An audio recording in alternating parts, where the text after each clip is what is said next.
Welcome to Little Talks. Selama masa kehamilan dan menyusui, setiap keputusan menjadi lebih penting, termasuk saat harus mengonsumsi obat. Obat yang biasanya aman dikonsumsi belum tentu aman untuk ibu hamil atau bayi yang sedang menyusu.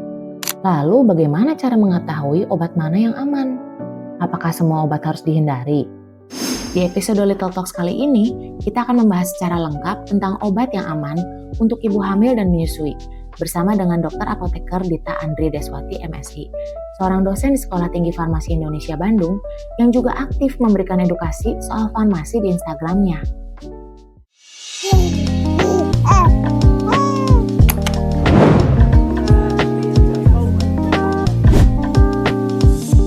Little Talks.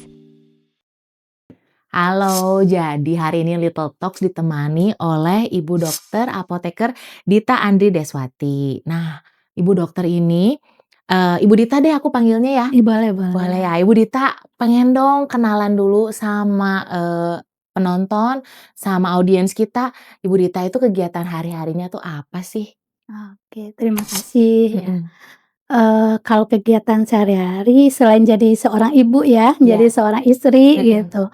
Saya juga sebagai dosen di Hmm. Sekolah Tinggi Farmasi Indonesia Bandung. Mm-mm. Itu STFI ya disebutnya. STFI ya. Ya, disingkat STFI. Itu berlokasi di Soekarno-Hatta 354 Oh, dekat mm-mm. Batu Nunggal. Iya, Ya, tahu. gitu. Yang gedungnya tinggi. Iya, gitu. Di sana itu ada prodi S1 farmasi, kemudian S2 farmasi, sama ada sekarang itu ada prodi baru itu ini sains pangan, sama prodi bioteknologi. Mm-mm. Satu lagi yang menjadi andalan kita itu lanjutan dari prodi S1 itu adalah program studi profesi apoteker, PSPA. Oh, apoteker. Jadi yang S1 farmasi itu harus lanjut lagi profesi 1 tahun, baru bergelar apoteker. Nah, apoteker inilah yang nanti yang bisa menjadi penanggung jawab apotek, yang bisa berpraktek di rumah sakit, di klinik gitu, ataupun di industri. Tapi tadi Ibu Dita sempat bilang Ibu Dita itu seorang ibu. Iya, Ibu dari berapa anak nih Bu kalau boleh cerita? Alhamdulillah hanya 4 anak. Hanya 4. Kalau nambah kayak nggak mungkin lagi deh. Jangan. Lagi usianya udah 8 tahun. Nah, jadi udah resiko ya untuk punya anak lagi. 4 anak itu dengan jarak dulu pas lahirannya kurang dari 2 tahun semuanya. Oh ya, berarti dari yang gede ke yang kecil paling 8 tahun ya Bu ya?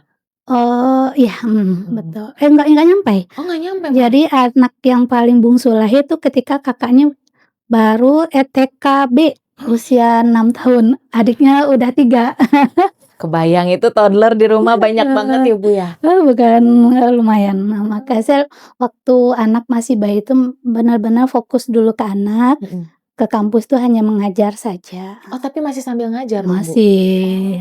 Saya lanjut S3 itu sampai dapat gelar doktor ketika anak yang kecil itu udah SD kelas 1.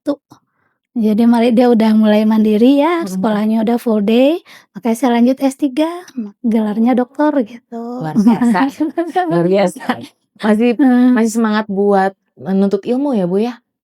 Harus sepertinya. Ternyata ilmu itu semakin kita pelajari semakin merasa sangat kurang gitu. Iya benar. Tadi Ibu Dita sempat cerita nih sebelum kita syuting kalau ternyata Ibu Dita itu meneliti tentang fungsi obat yang bekerja dalam tubuh ya Bu ya? Iya, kalau di farmasi itu ada beberapa bidang ya. Saya lebih menekuni di farmakologi namanya, kelompok keahlian farmakologi. Tapi itu sebagian kecilnya ya, kalau apoteker itu ilmunya banyak sekali ya. Mulai dari obat-obat, kosmetik, makanan, itu juga di bawah naungan seorang apoteker gitu nanti. Profesi saya sebenarnya di klinisnya sebagai apoteker. Oh klinis mah apoteker. Iya.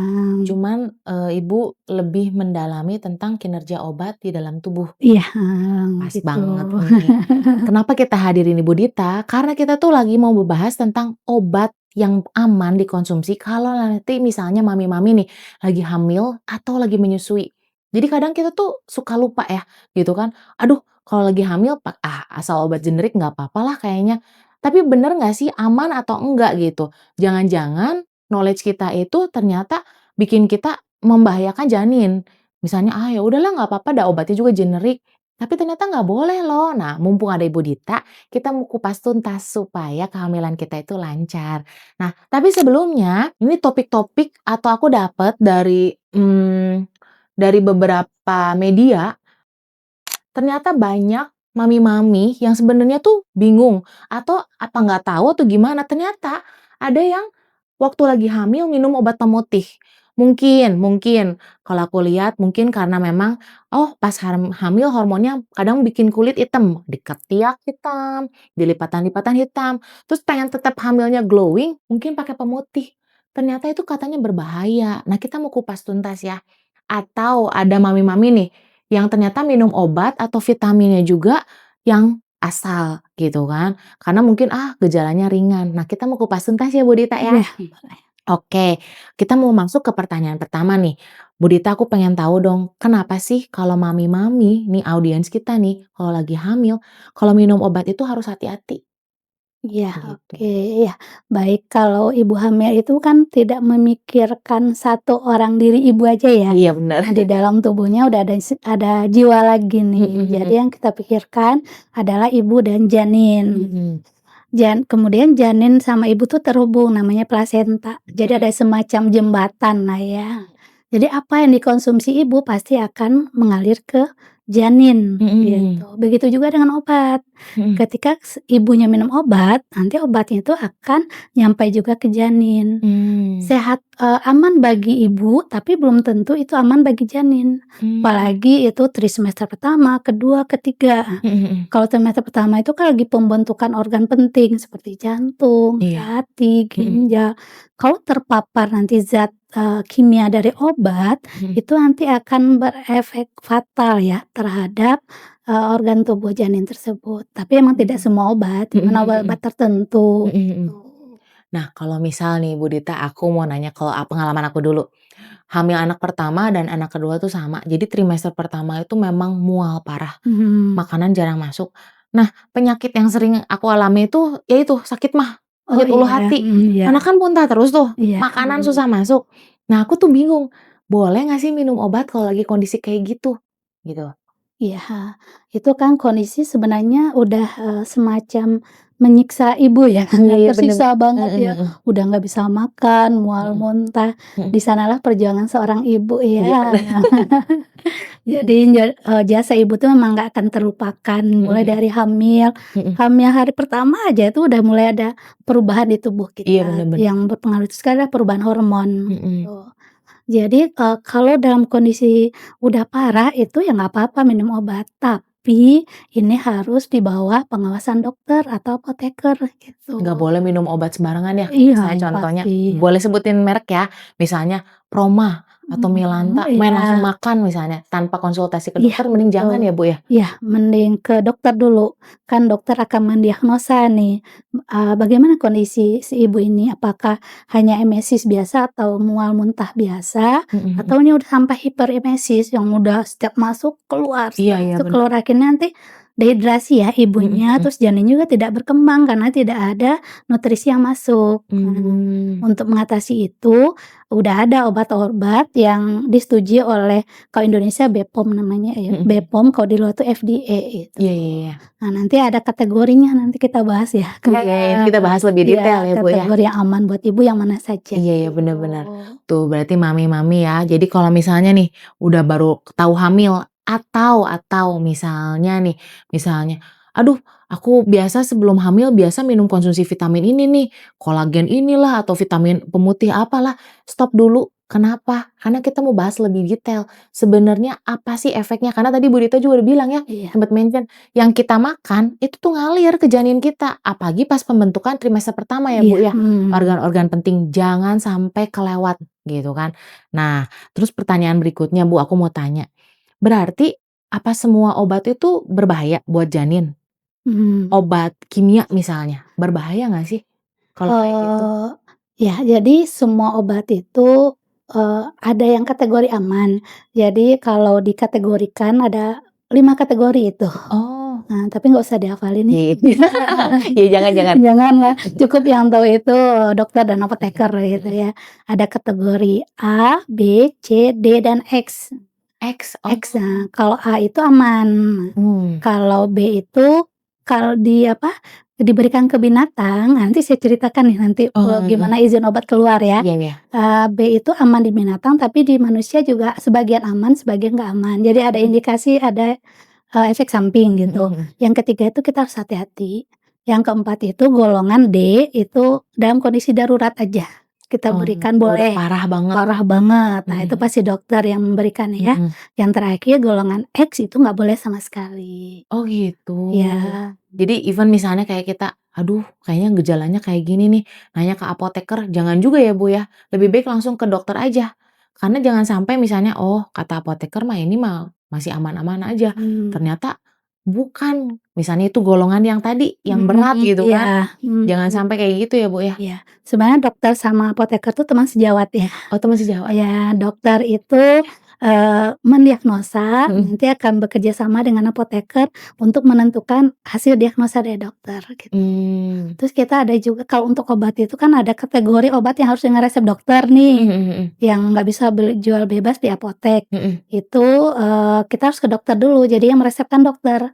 Ada juga yang hanya bisa kita beli langsung ke apotek atau toko obat. Nah itu kita apotekerlah tempat kita bertanya, ini tuh aman nggak sih untuk ibu hamil gitu. Nah kalau kayak gitu ya Bu ya, ngefek nggak sih misalnya kalau trimester pertama, kalau ada apa-apa ya ke dokter. Tapi kadang kan orang awam kita mikir, aduh udah trimester kedua, trimester ketiga mah udah kuat nih, udah jak-jak istilahnya kan. Nah barulah ke apoteker. Bener nggak sih kalau kayak gitu pemikirannya Bu? Kayak gitu. Mau semester 1 ya menurut saya, semester 1, 2, 3 tetap itu apapun yang kita konsumsi akan berefek ke janin gitu. Ya tadi seperti katakan kalau dokter tuh mendiagnosa, jadi hasilnya sakitnya ini berarti obat yang tepat itu nanti diskusi dengan apoteker.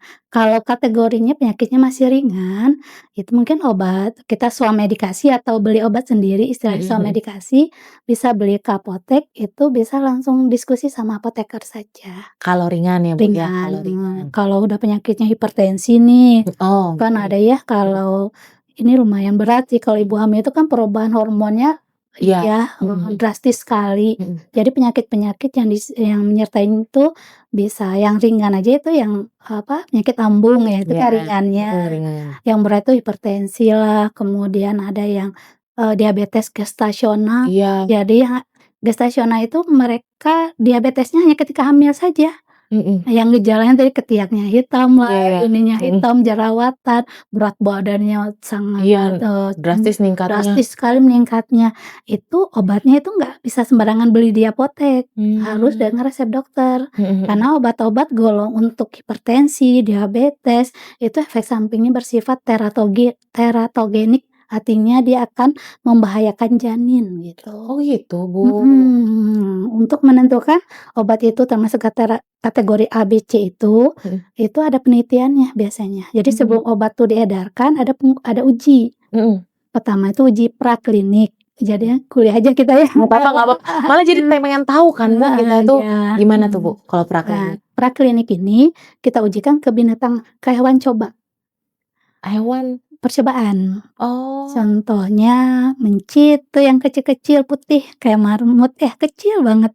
Mencit, terus ada tikus yang besarnya. Di-searching. Tikus abu? Bukan Bu ya?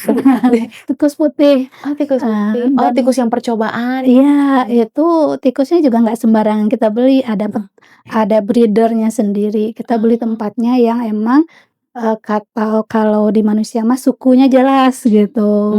Nggak boleh ada campuran suku A dengan suku B. Jadi namanya galurnya. Nanti dari hewan coba ini, uji praklinik ini, kita bisa menentukan.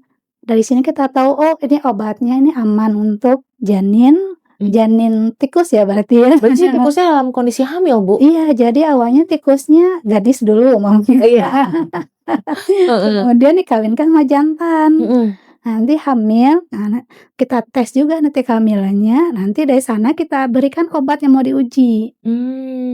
Selama kehamilan kita cek darah lah, pokoknya ada parameter-parameter Mmm, sampai janin tuh lahir. mhm. Nah nanti, ketika lahir dilihat, oh ada, kecacatan nggak pada Si janin bayinya, tadi. tadi. Janin itu pasti Heeh. kecil-kecil sih, Oh. pakai mikroskop nanti lihatnya. Oh gitu, Bu? Ya nanti Oh. kita lihat dibedah ya, dilihat jantungnya, hatinya, masih bagus nggak, gitu. Oh gitu. Sampai banyaknya parameternya itu dokumennya luar Mhm, biasalah itu, mhm. nggak usah kita pikirkan. Iya.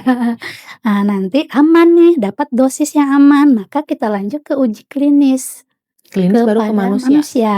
Oh. Klinis itu ada 4 fase juga, fase 1, 2, 3.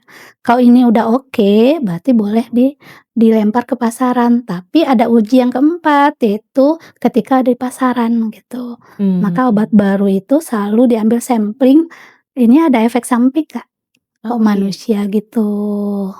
Makanya sebenarnya kalau obat-obatan itu ya kalau dengan resep dokter dosisnya, apanya memang udah Mhm, terukur ya, Bu, iya betul, gitu. mhm. Jadi jangan sampai nih mami-mami di luar sana ya, mereka pikirnya, "Ya udahlah udah trimester 2 lah, obatnya juga udah obat sembarangan." Jangan. Kalau konsumsi obat tetap kalau bisa konsultasi dulu ke dokter. Kenapa? Ya tadi Ibu bilang kan, karena kita nggak pernah tahu tuh efeknya ke janin kita gimana. Taunya kita pikir, "Ah, nggak apa-apa lah kayaknya obat ringan." Ternyata itu obat berat, Iya, bahaya ya, Bu, ya? betul, Oh gitu. Habis tindik, jangan lupa perawatannya. Little Things She Care punya aftercare kit khusus untuk perawatan setelah tindik. Bisa order lewat WhatsApp atau website Little Things She Care ya. Nah, kalau gitu ya, Bu, ya, misalnya nih, penyakit ringan apa aja sih yang sebetulnya bisa pakai obat-obatan generik? Kalau misalnya kayak tadi kan, tadi Ibu bilang kan diabetes mhm, gestasional, terus hipertensi, mhm, atau yang itu ya, Bu, kekentalan darah, iya, yang heeh, gitu-gitu, itu kan mungkin berat ya, Bu, ya. iya Ini betul. kalau kategori ringan yang sebenarnya kita bisa pakai nih kalau obat-obat generik, itu kurang lebih apa sih, Bu? Yang sering dialami pusing ya, Pusing-pusing yang pusing bahasanya pusing ya, mhm, tapi kan sakit kepala mhm, itu, atau demam itu boleh kita gunakan obat-obat, bebas ya. mmm, Jadi ada penggolongan obat bebas terbatas, mhm, mhm, obat keras. Nah, mhm, obat keras ini harus ke resep dokter. mhm. Kalau bebas terbatas sama obat, bebas, kita bisa lihat di logo obat. Oh, logo obatnya. Kalau hijau, lingkaran hijau itu bebas, Mmm, bisa dijual tanpa resep dokter, bisa juga kita dapatkan di toko obat berizin. mmm, Kalau yang biru itu obat bebas terbatas, mmm, itu juga bisa di apotek sama toko obat berizin, tanpa harus resep dokter. mhm, Contoh yang untuk sakit kepala yang paling aman ya parasetamol. parasetamol. Iya, Berarti inget ya mami-mami tadi yang pertama nih logonya logo hijau. hijau. Kalau obat ringan tadi, namanya Mhm, pusing pakai oh parasetamol. iya, Kalau kayak demam-demam juga masih bisa berarti, masih Bu? bisa, lebih aman. Lebih aman ya. Mhm, Kalau misalnya sekarang nih banyak flu atau apa, mhm. boleh juga, Bu, pakai obat flu biasa? Oh, rada hati-hati sedikit, Oh gitu. karena obat flu itu kategorinya udah bukan satu obat tunggal saja. Obat flu Mmm, itu ada antihistaminnya atau obat alerginya, mhm, kemudian ada, dekongestan yang obat flu itu melegakan flu, pernafasan mhm. gitu. Ada senyawa PPA namanya propylamin itu kan nanti berbahaya pada jantung. Oh gitu. Iya, dekongestan berbahaya, antihistamin juga berbahaya, maka harus hati-hati. Mmm. Harus ya amannya emang konsultasi ke apoteker untuk obat-obat yang kategori, eee, logo biru ini, Oh, logo gitu. biru, iya iya, iya. Berarti kalau misalnya, waduh kayaknya cuma sepele nih, flu doang gitu Mhm. kan, pakai obat yang ada di rumah, jangan dulu, dilihat dulu labelnya. Kalau labelnya hijau, Oh baru iya, boleh. Kalau labelnya biru, udah ganti. Nanti lebih baik mami misalnya ke dokter atau ke apoteker tanya deh, obat yang khusus untuk ibu hamil kalau lagi flu gitu ya, Bu, iya ya. betul. Baru tahu kalau ternyata obat flu itu juga takutnya berimpact ke janin ya, Bu, ya? Iya betul. Oh. Berarti sebenarnya jangan lupa kalau misalnya sakit even kayak flu pun double check juga labelnya apakah itu aman atau enggak buat Mhm. ibu hamil ya. Nah, Bu, terus aku mau tanya lagi lanjutan. Kalau ada mami-mami yang menganggap, "Ah, ya udahlah kalau obat-obatan kimia mah mereka nggak percaya lah." pusing juga gitu Mhm kan, mhm takutnya mhm. gini-gini, udah pakai yang herbal aja. Apakah herbal itu 100% aman kalau lagi hamil Oh iya, ini dikonsumsi? banyak sekali yang beranggapan ada yang benar-benar se-anti obat kimia Nah iya gitu. bener bener bener. Nah itu gimana tuh, Bu? Heeh, herba itu bagaimanapun herba itu punya zat aktif di dalam, herbal tersebut dan nanti dia punya mekanisme kerja juga. Mhm. Dia pasti nanti akan berefek juga pada janin gitu. Even herbal ya, Bu, ya? Herbal, kan Oh. herbal tuh banyak ya, Mhm mhm. mulai dari kunyit itu Mhm kan juga mhm. herbal, Mhm sampai nanti ke daun saga, mhm. sampai daun, bidara upas, banyaklah Mhm mhm. herbal-herbal itu. Ja Tapi kita nggak bisa mengklaim herbal itu aman gitu. oh gitu. Harus hati-hati untuk ibu hamil gitu. Malah lebih aman mungkin yang obat kimia tapi yang sudah ada labelnya karena sudah teruji ya, Bu, ya? Iya, Dibanding pengukurannya misalnya, asal obat herbal lah, mhm. dosisnya mungkin kita Iya, nggak tahu ya, Bu, betul. ya? Cara pengolahannya Nah, gitu, cara pemakaiannya, maka tetap harus konsultasi kepada apoteker gitu. even obat herbal pun ya, Bu, ya? Iya, gitu nggak bisa ya, tenaga medis itu emang tempat kita bertanya ya. Mhm mhm mhm.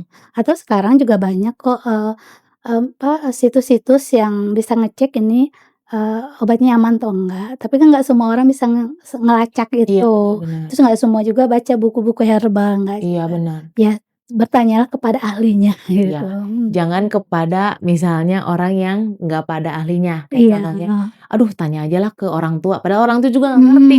Kalau betul. kondisinya nggak lagi hamil mungkin nggak apa-apa Mami, tapi kalau pas lagi hamil, ya memang kita harus ekstra hati-hati ya, karena kita bukan cuman bawa diri kita, tapi kita juga bawa janin gitu kan, bawa baby kita. Nah, aku juga lihat di sini, tadi Ibu Dita itu bawa ini ya, ada produknya namanya Moon Meal ya, Bu, Iya, ya? iya. Boleh nggak Bu cerita apa sih Moon Meal ini tuh dan kenapa ada produk ini, buat apa gitu Bu? Oke, Nih. ini salah satu produk dari kampus kami ya, ini Sekolah Tinggi Farmasi, hasil penelitian, kita, Mmm. tim dosen di STFI. Ini adalah, madu Oh madu, bahan madu, dasarnya madu? ya bahan dasarnya madu, kemudian kita tambahkan, isolat, kurkumin. Jadi bukan ekstrak, kalau ekstrak itu kan kasar. Mhm. Nah, isolat kurkumin dan, isolat dari piperin. Nah, Mmm. serta ini ada ekstrak juga, Centella asiatica itu pegagan, Daun pegagan? daun pegagan. Nah, ini fungsinya buat apa?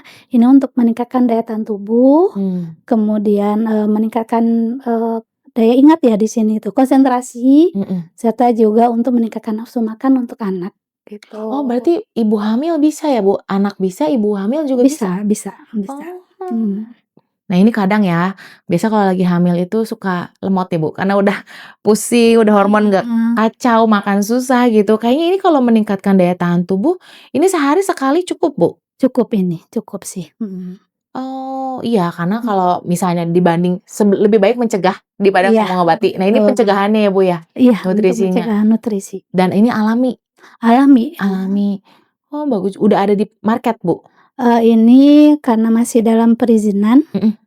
jadi kalau mau pesen boleh langsung ke Nanti ya kampus, kita iya. kasih kontaknya ya gitu, supaya mami-mami ini, aduh kalau madu biasa nanti tinggi gula atau apa. Mhm. Kalau ini sudah diteliti ya Iya, Bu ya? ini udah hasil Hasil penelitian. penelitian dan ini juga terbukti aman, sudah diteliti, cuman memang lagi menunggu proses BPOM Iya, gitu. gitu. Tapi ini udah tes dan sudah diteliti fungsinya itu untuk pertama menjaga daya tahan tubuh, apalagi cuaca lagi kayak gini ya Bu Iya, ya. betul. Aduh nggak enak banget, terus Mhm. banyak keserang sakit gitu kan. Iya Sudah gitu juga buat anak meningkatkan nafsu makan nih, mami-mami ya. Jadi banding beli sembarangan madu ya, Bu, ya, lebih iya, baik madu yang memang sudah diformulasikan ada fungsinya nih, dan ini aman nih buat ibu hamil. yang nggak boleh itu untuk anak di bawah 1 tahun. Oh iya, kalau anak di bawah Iya, 1 tahun belum boleh boleh ya, bawa bener bener. madu gitu. Heeh heeh. Ya ASI dulu lah ya, Bu, ya, Iya, ASI dulu. santrifusi dulu Iya, ya, betul. Mhm. gitu. Nah, terus udah gitu, Bu, aku mau tanya lagi nih. Nah, ada nggak sih, apa ya, orang disebutnya self medication atau minum obat tanpa konsultasi saat hamil, tapi obatnya ini tuh kayak obat, mungkin aku bukan bilangnya obat ya, kayak contohnya nih ya Bu ya misalnya, saya sebelum hamil biasa minum jamu," misalnya. Habis hamil mah udah nggak apa-apa lah kayaknya jamu mah dah kan isinya itu-itu aja. Kayak saya punya mindset, jamu itu kayak bikin saya sehat, self medication jadi, menyembuhkan diri sendiri gitu kan, hamil juga udahlah minum ini aja dibanding minum obat-obatan dokter misalnya. Nah itu tuh mindset seperti itu benar atau salah sih, Bu? Ya, seperti yang awal tadi bilang, Mhm. ibu hamil itu tidak hanya memikirkan diri sendiri lagi ya, Benar benar. ada kehidupan di dalam rahim kita. Mhm. Dan itu dalam proses pembentukan Mhm. gitu. Apapun yang kita makan itu pasti akan masuk ke janin. Mhm. Makanya itu walaupun itu aman ketika sebelum hamil, tapi ketika hamil itu harus kita waspadai. Nggak bisa disamain ya, Ya Bu, nggak ya gitu bisa, ya? karena ini udah 2 loh di dalam, terus yang di dalam itu masih pertumbuhan gitu. Mmm. Ya. Jadi misalnya kita, ya udahlah udah jamunya juga cuman dari jahe, kunyit, nah itu, Mhm. tapi jangan dulu ya, Bu, ya? Iya, Oh, gitu. karena ada beberapa penelitian yang mengatakan herbal juga punya efek ke janin. Contohnya dulu seperti daun pepaya, tahu ya daun Daun pepaya pepaya? tahu, Itu kan biasa untuk, menghilangkan rasa nyeri ketika haid gitu mhm. kan. Dikonsumsi oleh ibu hamil itu bisa menyebabkan keguguran. Oh gitu? Iya, Kalau makan makan dijadikan makanan mungkin nggak terlalu itu ya, Bu, ya? eee, kayaknya dikurangi deh, jangan Oh, sampai, gitu. karena makanan juga kan itu herbal langsung dimakan kan ya, Oh gitu. Apalagi yang tidak ada dosisnya. oh gitu. Atau aloe vera aja itu kan Mhm. bagus tuh buat pencernaan, tapi kalau terlalu banyak nanti juga bisa menyebabkan, keguguran juga. Ada beberapa kasus gitu. Gitu, Bu? Oh. Kita kan nggak tahu kondisi tubuh Iya kita, iya, bener bener nggak tahu bener. kondisi janin di dalam tubuh kita, makanya hindari aja gitu. Nah, kalau aku mau tanya nih, kalau tadi kan seputar pengetahuannya, kalau seputar misalnya pengalaman Ibu Dita, waktu dulu hamil 4 kali misalnya kan, Ibu Dita gimana menjaga nutrisi, menjaga kehamilan sambil mengontrol, nutrisi buat anak-anak juga? Kadang kan mungkin Mhm, kalau pas masak di rumah misalnya kan nggak mungkin cuman buat diri sendiri aja ya, iya, Bu, ya, heeh. sekaliguslah sama keluarga. Nah, kalau tadi Ibu Dita cerita, oh kayak daun pepaya, terus apa, nah itu gimana sih, Bu? Apa yang harus kita ibu-ibu hamil itu tahu di luar sana? Yang mungkin ya Mhm, belum sakit nih, tapi jangan sampai ternyata konsumsi nggak sadarnya, ternyata itu berimpact loh ke janin. Nah itu gimana tuh, Bu? iya. Pengalaman ya. Pengalaman Ibu aja misalnya dulu. Saya itu ketika hamil dikasih anugerah nggak repot ketika hamil Oh nggak itu, mabok, Bu? nggak mabok sama Oh. sekali. Repotnya lahirnya harus sesar terus. 1 kali sih, yang normal anak 2 3 4-nya sesar gitu. Mmm, Dan nafsu makannya luar biasa, luar biasa semua mau. semua masuk gitu, Enak banget ya, Bu, ya? sehingga anaknya lahirnya 4 kilo ke atas. Oh. Gitu. Mhm. Tapi makannya ya, waktu itu saya karena orang Padang ya, Oh orang Minang yang iya, harus serba pedas heeh heeh. katanya, itu benar-benar saya hindari Oh pedas gitu. dihindari, Bu? Iya, karena mau nggak mau nanti itu akan masuk ke janin ya, pedas itu juga akan meningkatkan sekresi asam lambung gitu. Mmm. Ya kita tahan dulu lah, Mhm. sesuatu yang enak tuh kan hanya sampai mulut ya. Iya bener. Cuman Mmm. 8 senti paling Iya, panjang juga enaknya. terus, ya apakah makanannya lain nggak enak? Enak, tinggal kita bagaimana mengolahnya gitu. Mmm. Ya penting nutrisi tercukupi untuk kita dan janin gitu. Tapi tetap alaminya yang diutamakan oleh tubuh itu ada ke janin dulu. Mhm mhm Bukan mhm. ke ibu ya, Mhm. nanti ibu tuh pasti butuh nutrisi juga, berarti kita mau nggak mau harus memikirkan gitu. Begitu juga nanti untuk anak, Mhm mhm. untuk, anak yang PASI, yang anak yang, di bawah 3 tahun, 5 tahun, ya sesimpel mungkin ajalah bikin makanannya. Mami, kini perawatan ibu dan bayi jadi lebih mudah. Little Things Care menghadirkan layanan tindik, pijat bayi, dan pijat laktasi, aman, nyaman, dan praktis karena semuanya bisa dilakukan home care di rumah. Yuk booking sekarang lewat WA dan website Little Things Care. Nah, Bu, tadi kan sempat di-mention tuh, kalau ternyata kayak daun pepaya atau tadi tuh, apa, kayak yang jamu-jamuan yang katanya menurut kita herbal itu oke, ternyata tuh nggak boleh terlalu banyak kan. Iya. Terus tadi Bu Dita sempat mention jangan terlalu pedas atau gimana. Nah, boleh nggak sih kasih tips nih ke mami-mami yang di luar sana mungkin hamil pertama atau kedua yang pengen tahu sebetulnya berarti kalau gitu yang aman, seperti apa dan yang harus dihindari tuh apa sih, Bu? Oke, jadi kalau yang penting itu, memenuhi nutrisi buat Mhm ibu dan janin mhm gitu ya. Nah, itu nutrisi itu ada proteinnya, ada karbohidratnya, ada mhm vitamin gitu kan, ada lemaknya. mhm. Yang harus kita hindari itu yang segala yang berlebihan Oh iya gitu. bener, Nanti karbohidratnya apalagi trimester ketiga itu kan, lapar nafsu terus. makannya Iya bener. meningkat. Nah, itu nanti makan nasinya bertambah. Kita Mhm. khawatir nanti terjadi diabetes gestasional gitu kan. Mhm. Kemudian lemak juga Iya gitu. Terus, makanan sekarang tuh cepat saji ya, iya bener, ultrafood yang iya di sana itu, banyak sekali lah yang nggak diharapkan oleh tubuh kita. iya bener bener. Kadar garam yang tinggi, Iya, pengawet, mhm. pemanis buatan, itu kan bukannya menyehatkan, tapi justru menyebabkan daya tahan tubuh menurun dan itu akan terserap juga sama janin Mhm. gitu. Jadi kalau misalnya mami-mami nih ngidamnya seblak misalnya tahu Ah, atau ngidamnya misalnya yang mhm, junk food gitu kan, biasanya dokter memang suruh kita hindarin, tapi kita iya, memang harus aware juga, bukan masalah nggak boleh sama dokter, tapi memang nggak baik juga buat janin kita gitu ya. Nah, kita mau masuk ke segmen berikutnya. Segmen berikutnya itu lanjutannya, Bu. Jadi kalau tadi iya. kan kita mau ngomongin tentang ibu pas hamil. Nah, ini jeng jeng jeng setelah melahirkan. Iya, Udah keluar nih.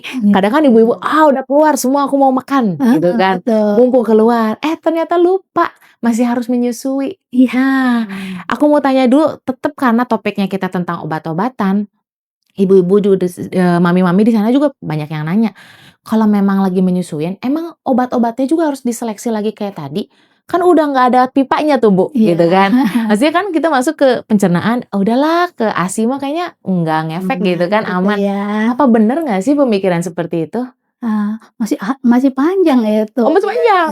Oh. Jembatannya masih ada, Oh, jembatannya masih ketika ada? Heeh. anak itu menyusui ke ibunya, Mhm jadi di-ASI. mhm Jadi obat itu kan pengeluaran obat di dalam tubuh, yang pertama itu lewat urin, mhm kan lewat ginjal tuh, mhm kemudian di feses atau lewat anus, kemudian obat itu bisa dikeluarkan lewat keringat, dan mhm. satu lagi bisa lewat ASI.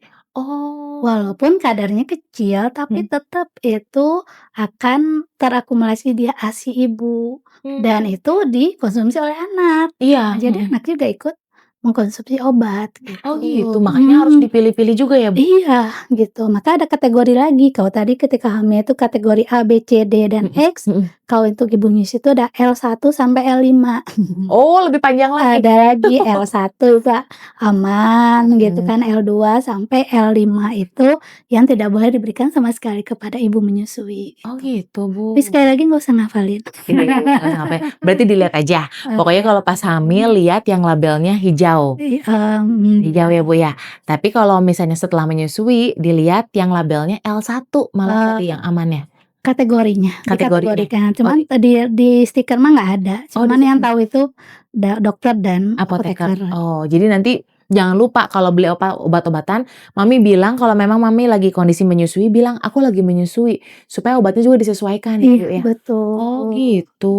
Mhm, Tapi kalau misalnya cuman kayak parasetamol, terus mhm misalnya mhm. obat-obatan yang biasa mah mungkin aman aja ya, Bu, ya? Ya, sebenarnya paracetamol itu udah kategori aman, Mmm, tapi harus sesuai dosis, terus salah dosis, terus, nggak boleh terlalu sering mengkonsumsi, kan mhm maksimalnya per 6 jam mhm gitu mhm. kan. Dan satu lagi, ya kita harus mengonsumsinya sudah makan gitu, Oh, aturan-aturannya harus kita aturan-aturannya perhatikan mhm. juga gitu. Tapi Bu, kalau misalnya mami-mami baru melahirkan nih, biasa kan kekhawatiran mereka tuh tentang kualitas dan kuantitas ASI. Iya, Apakah obat itu tuh ngefek nggak sih ke kualitas sama kuantitas ASI? Kalau tadi mungkin karena tadi keluarannya ya, iya, hati-hati ya. Tapi apa bikin jadi ASI seret nggak sih? Ada kan yang mami-mami pikirannya, "Hah, ASI aku seret nih, kayaknya gara-gara minum obat." Bener nggak iya. sih Bu itu kalau kayak gitu? Iya, betul. Oh Jadi betul? iya, jadi ada obat yang bisa ini ada 2 kategori nanti, yang meningkatkan produksi ASI dan yang menurunkan. Mmm, Yang meningkatkan bagus ya, mhm mhm. tapi kalau yang menurunkan ini yang bisa nanti ya kualitasnya berkurang, produksinya berkurang. Nah, Mmm. contoh obatnya yang paling dekat sama kita itu obat flu, yang golongan Oh malah obat flu? dekongestan Oh, contohnya. mhm. Itu akan mengurangi gitu. Oh. atau obat-obat hormon, kan langsung ada ibu-ibu yang langsung di KB ya. Iya, bener. Nanti menurunkan hormon estrogen, nanti produksi ASI-nya juga berkurang gitu. Oh gitu. Hmm, Oh berarti itu Mami, ternyata perjalanannya benar-benar masih panjang. iya. Karena tadi hamil 9 bulan. Misalnya kita pengen menyusui, mengasihi itu misalnya 2 tahun. Berarti memang 2 tahun 9 bulan itu kita benar-benar harus jaga. Jangan sampai ya tadi ya, karena yang kita makan ternyata masih ngalir ke anak kita. Kalau waktu hamil malah lewat plasenta, Plasenta. kalau waktu habis melahirkan malah lewat air susunya. Iya, Gitu ya Bu ya. betul. Apalagi Oh. 6 bulan pertama ya. Ya 6 bulan pertama gitu kan harus eksklusif. Iya, Berarti jangan disepelein. Jaga kondisi tubuh. Wah, kalau multivitamin kayak gini aman ya Bu ya. aman. Supaya tubuhnya imunnya kuat, jangan keserang sakit. Tapi kalau sampai sakit bener-bener harus cek juga pilihan obatnya gitu kan. Nah, kalau misalnya kayak gitu ya Bu ya. Pernah nggak sih Bu Dita ketemu orang atau pengalaman sendiri ternyata waktu pas menyusui itu ternyata minum obat yang efeknya tuh bukan cuman obat ya, misalnya vitamin atau apa gitu, yang efeknya tuh ternyata nggak diprediksi, wah anak juga itu. Misalnya contohnya saya kepikiran Mhm. gini, aduh minum obat ini, ada rasa ngantuknya, ternyata anaknya jadi tidur terus tuh Iya, misalnya. heeh. Efek nggak sih sampai kayak gitu atau pernah kejadian nggak sih kayak gitu, Bu? Ada obat-obat tertentu yang nanti yang seperti obat alergi tuh. Mhm. Kebetulan saya ada alergi juga, Heeh heeh. jadi kasihlah obat antihistamin atau obat alergi, ya efek samping itu ngantuk gitu, Mhm. dan anaknya juga bawaannya ngantuk. Oh.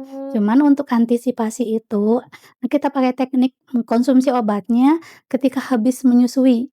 Habis menyusui, Mhm. berarti kan ASI-nya udah Udah kurang, berkurang, heeh. baru minum obat, kemudian kan biasanya kalau pagi malam Mhm tuh, jadi kan nanti dia nyusu lagi berapa jam mhm. selanjutnya, jadi kadar obat di ASI-nya lebih sedikit gitu. Oh gitu cara ngakalinnya Iya gitu? gitu, Oh. jadi nggak langsung habis minum obat nyusuin gitu, kadar Mhm. ASI-nya tinggi tuh di dalam kadar obatnya di dalam ASI tinggi. Oh gitu. Nah itu Mhm. tipsnya juga tuh. Berarti kalau misalnya mau minum obat lebih baik nyusuin dulu atau Iya pumping dulu ya Bu ya, iya kalau yang betul. di pumping, pumping dulu, keluarin dulu, baru kita konsumsi obat. Supaya nanti misalnya pas biasanya kan 2 jam atau 3 jam Mhm. sekali misalnya nyusuin, si kadar obatnya udah lebih turun ya Bu Iya ya? karena, volume ASI-nya besar kan, Mhm mhm. sedangkan obatnya sedikit. Berbeda Mmm. kalau volumenya dikit, obatnya banyak, kan Iya iya. otomatis, berefek ke bayinya. Oh gitu. Nah itu tipsnya juga tuh Mami ya. Kita mau masuk ke pertanyaan dari follower nih Bu, dari audiens. Mami-mami tuh ada yang nanya, aduh ini sebenarnya sempat udah dibahas sih tadi cuman kita up lagi aja ya. Kalau misalnya lagi hamil sering sakit kepala, tapi takut minum obat gitu. Jadi dia memang, takut aja lah gitu, nggak mau gitu kan. Kalau ditahan-tahan aja itu gimana sih Bu? Ngefek nggak sih ke Mmm, baby-nya atau lebih baik ya udah bener-bener, ambil obat yang aman aja gitu? Nah oke. gimana tuh? Ya kalau udah mengganggu, Mhm jadi terapinya tuh mungkin pertama kalau di kita tuh ada terapi non farmakologi dulu, ya tambah mhm obat mhm. dulu. Ya kalau pusing, sakit kepala bisa nggak relaksasi dulu gitu kan. Mhm Tidur gitu, kalau mhm enggak juga harus minum obat, kondisi sakit kepala, terus demamnya tinggi tuh mau nggak mau harus minum obat mhm kan. mhm Ya minum obat yang aman, ya paracetamol tadi gitu. mhm. Jadi jangan ditahan ya? Iya nanti, justru berbahaya nanti tekanan darahnya bisa naik kalau kita kurang istirahat, nanti berefek ke janin Oh. juga.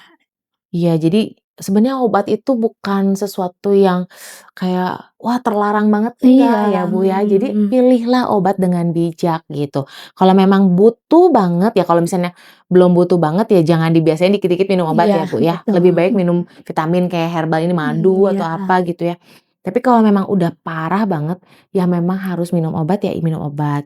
Nah, terus ada lagi yang nanya nih, Bu, kalau misalnya antibiotik gitu kan. Kalau misalnya nih maminya tiba-tiba, sakit terus harus minum antibiotik, pas lagi kondisinya menyusui nih maminya gitu. iya Apakah harus berhenti dulu nyusuin atau gimana? Karena kan kalau berhenti nyusuin nanti tiba-tiba ASI-nya takutnya jadi habis ya, Bu, ya. iya, Nah itu betul. dilemanya tuh gimana tuh, Bu?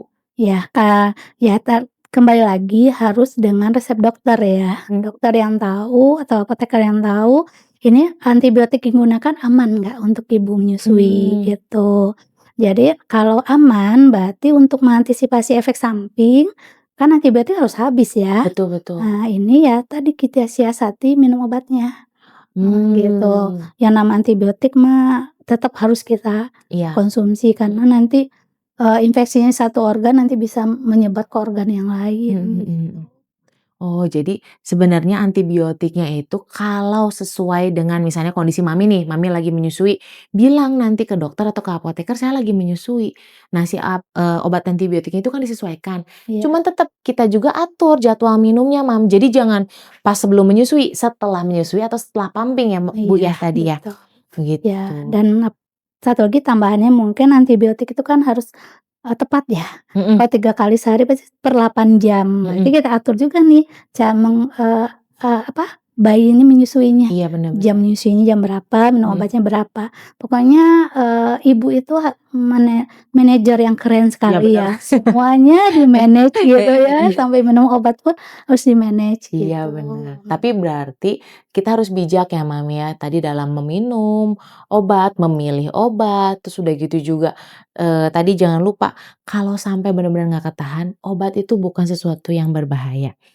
Oke, aku hari ini belajar banyak sih Bu, walaupun aku kayaknya udah nggak bakalan lagi hamil lagi, tapi aku jadi belajar banyak. Ternyata obat itu nggak semenakutkan itu untuk mami-mami apalagi di luar sana yang lagi hamil dan lagi menyusui. Hanya kita mau mengedukasi, jangan lupa minum sesuai kondisi kita. Kalau kondisinya lagi hamil, bilang sama dokter. Atau misalnya, ternyata, oh baru tahu setelah 5 bulan, ya udah langsung konsultasi ke dokter. "Dok, ternyata saya baru tahu nih sekarang hamil, kemarin sempat konsumsi ini." Jadi dokter pun bisa merekomendasikan dan membantu untuk mengarahkan, "Oh, kalau kayak gitu sekarang ini ya, di-stop kah atau diganti kah obatnya?" Gitu. Jadi semoga mami-mami tetap sehat selama kehamilan dan tetap lancar juga dalam menyusui anaknya. Makasih Mami, bye-bye.